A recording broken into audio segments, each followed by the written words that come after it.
On the night the river kept its own counsel and the frogs hummed like old men trading news, the market lanterns blinked low, and a child with no roof over her head stood small as a match beside a meat stall. That child was Amina, thin of cheek, quick of hand, and steady of heart, who had been left one dawn like a basket by a gate and given to Mama Taika with applause that smelled of shame. People said Mama Taika was kind because she fed her and fed her work, but kindness and keeping are two different things. So the drumbeat of Amina's life became the first to rise and the last to sleep, the hands that scoured the table, the voice that said, "Thank you," when her palms trembled from hunger. If you know the ways of Riverbend, you know the market remembers everything. Words run faster than truth there, and a whisper can grow horns by morning. It was in that heat of a market afternoon, under the mango's patient shade, that a man with a torn shirt and dust in the hems of his feet came and asked for bones for soup. He walked like a man who sleeps under trees and keeps watch with both eyes open. Amina picked the best bones, wrapped a small piece of liver inside the bundle, and slid it across without show. "Eat and be strong," she said, voice small but steady. He called himself Jonah, but he kept his own silence stitched tight. He bowed and left with the bundle, and the watcher in him did not go. He watched Amina help an old widow with firewood and noticed how her hands moved as if blessing things. That quiet attention lodged in him like a seed.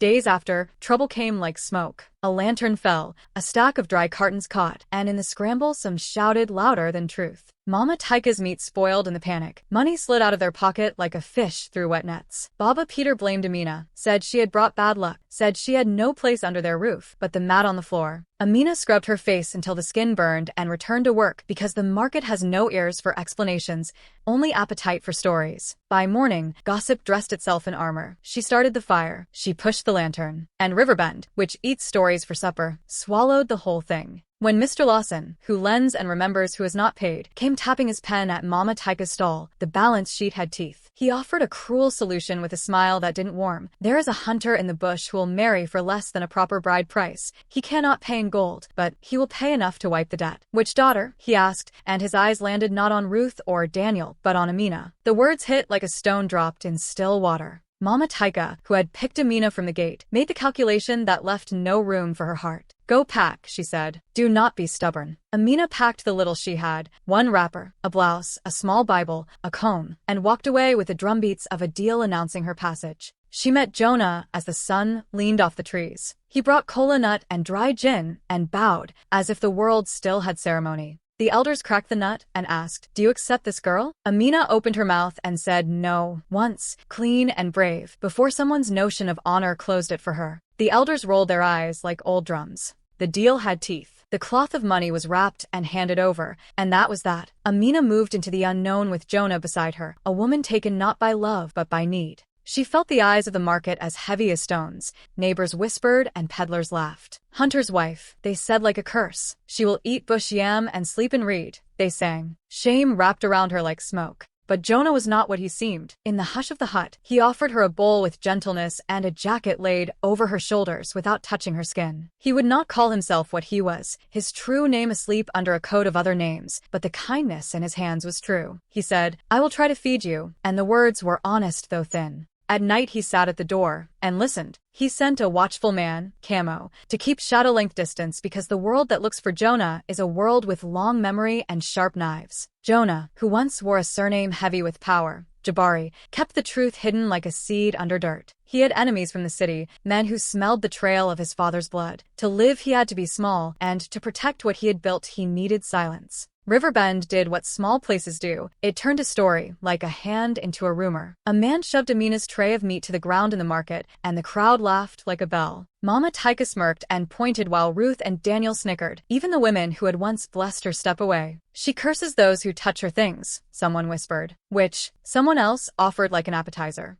The story that should not have been grew teeth. Amina learned how quickly people can believe what they prefer. She learned how sharp pity can bite, but she also learned the soft steadiness of Jonah, of Jabari, who would let nothing touch her that he could stop. When a palm wine seller disappeared after mocking her, Riverbend's whispers folded into fear and then into superstition. Some called it justice, some called it something darker. The market's air grew thin around Amina. One hot day, two men in city clothes, who smelled of money and carried the weight of other people's grudges, walked into the square and named the one name everyone wanted to bury, Jabari. Jonah's jaw closed like a door. The men's smiles were thin. The circle of Jonah's quiet men tightened like a net. "You are far from home," Jonah said, and the words made the city men consider the size of their teeth. They left, but the earth had shifted. Amina watched and saw a man whose hands could be gentle and whose shoulders could command. She had thought he chose her because she was easy to move. He answered only later, when night and truth met, that he had chosen her because she was clean water in a dry place. Silence can be a cloak and a prison. Jonah kept danger away by secrecy, while shame ate at Amina's days. One night, she fled the hut and sat on the river stone and poured her sorrow into the flowing water as if washing the market's mockery away. He found her and followed without speech. "I deserve your anger," he said, not asking to be forgiven but asking to be heard.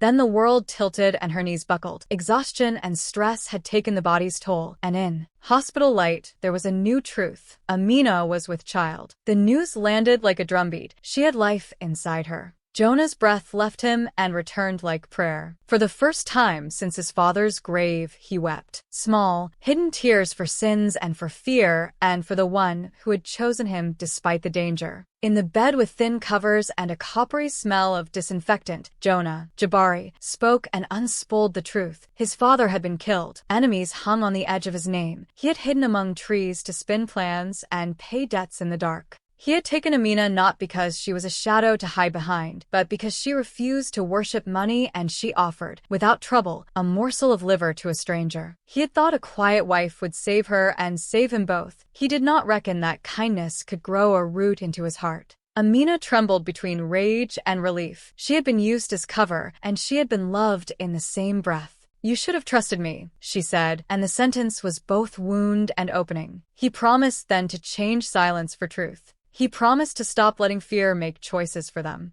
When they returned to Riverbend, the drums that greeted them were not the same as the gossip drums. They remarried openly under the big Ioko tree, with elders and drummers and women in bright wrappers. Jabari paid the bride price properly, then doubled what the poor widows ate that day. The market held its breath and saw him not as a shadow, but as a man who would not hide. Mama Taika, Ruth, Daniel, and Baba Peter were turned away from the gate because what they had done, sold a child into the bargain, could not be honored with applause. The people of Riverbend learned, as people must sometimes learn, that kindness is not weakness and that truth returns to feed those who planted it. Jabari did not make himself a saint overnight. He closed the doors around their house and put guards where the night had once been thin, but he also learned to make space for Amina's voice. He took down the walls his fear had built and let light in. When the baby came, a girl with the stubborn mouth of a child who will not be told to be small, they named her Hope. Amina held hope and whispered into the soft hair, "You are proof that pain can turn into something good." Jabari placed a single finger under the baby's hand and vowed to build a life on truth from then on. Riverbend kept telling the tale in the years after, how a market girl, sold like a thing, walked into shame and came out a queen not by gold, but by the dignity she kept. How a man named Jonah, who wore the disguise of a hunter, called Jabari in the name of his blood, chose honesty over hiding. How the village learned that gossip is a hungry animal and truth a stubborn seed.